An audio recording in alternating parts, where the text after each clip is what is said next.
Hello,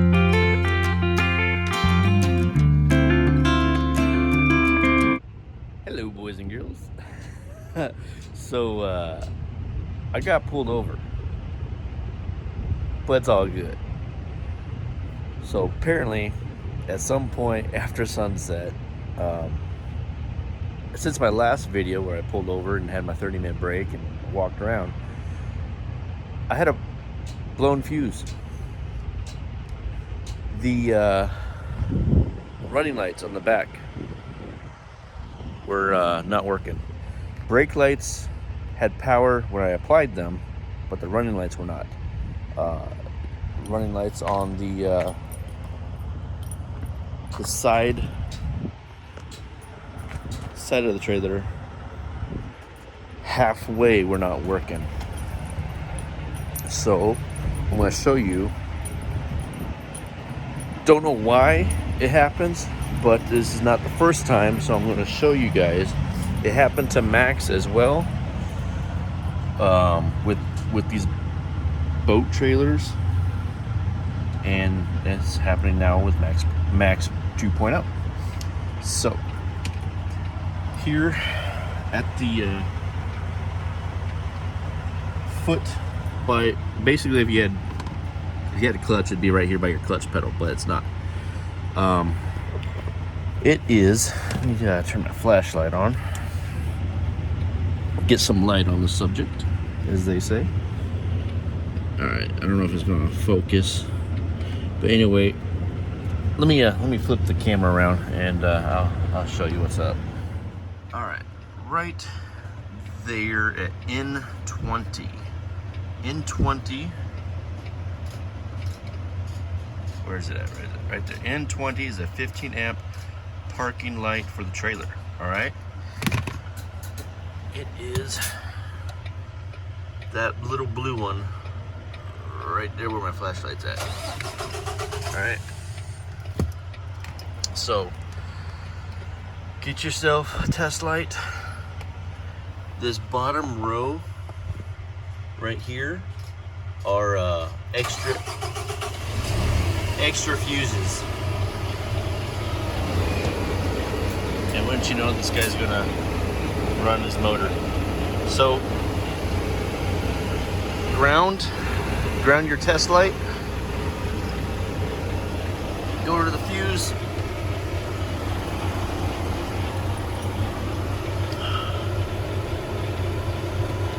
There it is, power. All right. Now, right here in the corner of the fuse box, there's a little puller, this little tool right here. It's like plastic tweezers. That's what you use to pull the fuse out. So put the wiring harness back up.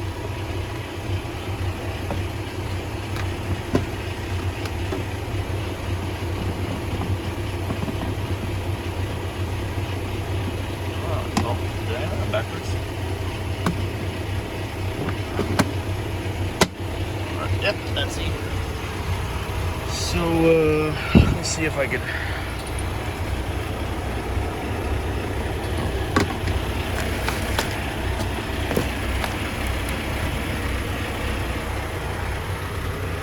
show you guys. Blown fuse. Right there. All right. See if I could get it in the light here. It's right at the tip of where the fuse is. It's blown.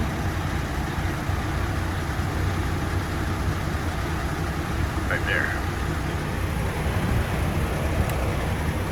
Anyway, get yourself extra fuses. The truck stops will have them. Get yourself a test light. The truck stop will have them. I did put in my macro 31 for a breakdown, just in case it wasn't something so simple. They're going to tell you to check certain fuses anyways, because it does happen. So that's why I have extra fuses and the test light. And I also have a voltage, a meter gauge that I could use as well if I needed to, but really just for lights. They're all low voltage. As long as you got power, they should work. I want to turn off the lights now. We're going to turn off the test light there. Alright, for like the 4th time of making this video, I'm going to try to make it as simple as possible. Basically, I got pulled over because my back running lights stopped working since my last load check and my 30-minute break. Sun went down. I didn't know they were not working. All the lights on the side of the trailer were working, but I happened to notice a truck pulled up behind me for about 10 miles, just followed behind me. And here in Texas, unless they're just conserving fuel or screwing around themselves, they don't normally do that. They'll blow your doors off because speed limit will be like 75 on these back highways, and we can only do 62. So about, I don't know, 5-10 miles, he followed me, and then all of a sudden I get red and blues behind me. Deputy sheriff pulled up between us and pulled me over, and I'm thinking, really? Why? Like, I didn't know. There's no way in hell I'm speeding. Speed limit 75. So I pull over. He comes up to the side. I roll down the windows, and he's like, "You get no running lights on the back. You get no back lights." And I'm like, "Really?" So he asked for my ID. Give him my ID. I put myself on duty, vehicle inspection, and go back there. And sure enough, all the lights were working except for the running lights. So when I came back to the truck, hit the switch for the test light, to do all the lights, I go back there and I was getting power back there. So he had thought I had someone else up front here hitting. I was like, "Who do you have up?" I go, "No one." I'd explained to him about the switch for testing the lights. I said, "It's odd. I got power here doing the test, but not when I'm running down the road." So I wasn't going to work on the truck on the shoulder. So he said, "Well, how far you got to go?" I said, "Well, I'm going to Canada." He goes, "No, how about for tonight?" I go, "Well, I was hoping to get to Big Springs to shut down. Actually, I was wanting to get to Lubbock, but too many small town speed limit zones on these back highways." But Big Springs was probably going to be the furthest I could have made. He said, "Well, 7 miles up the road, there's stripes. Try pulling in there, and maybe you could figure out what's wrong." So that's what I did. I'm here. I got less than an hour and a half left on my clock. I'm just going to stay here for the night, start my 10, and get rolling in the morning. It was a blown fuse on the panel. When you pop the fuse door off, there's a guide that you could read. It was N20. Check fuse N20. It's a 15 amp fuse. It will say trailer or parking trailer lights. Checked it with the test light. It was blown. Pulled it. The bottom row of the fuse box will have spare fuses. So if you don't have spare fuses beforehand, that's why I'm making this video for you guys, buy them as soon as you get your own truck. Save up some money, like $3 to $4. You'll get a variety pack of fuses. Always good to have them.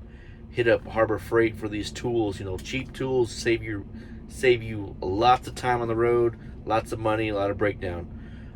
So test light, some spare fuses, and just do it yourself. Don't be afraid to do it yourself. I did send in the breakdown message just in case it was something more severe than a blown fuse. And of course, that's the first thing they're going to tell you is check this fuse, check that fuse. They wanted me to check on the firewall side. I did the exact opposite. I checked on the foot panel side, and it was blown. Once I swapped it out, lights came back on. Simple as that. All right, well, I've rambled on for like the 5th time now. Calling it a night. Y'all be good, be safe out there. Hope it helps with this little bit of information I give you guys. Later.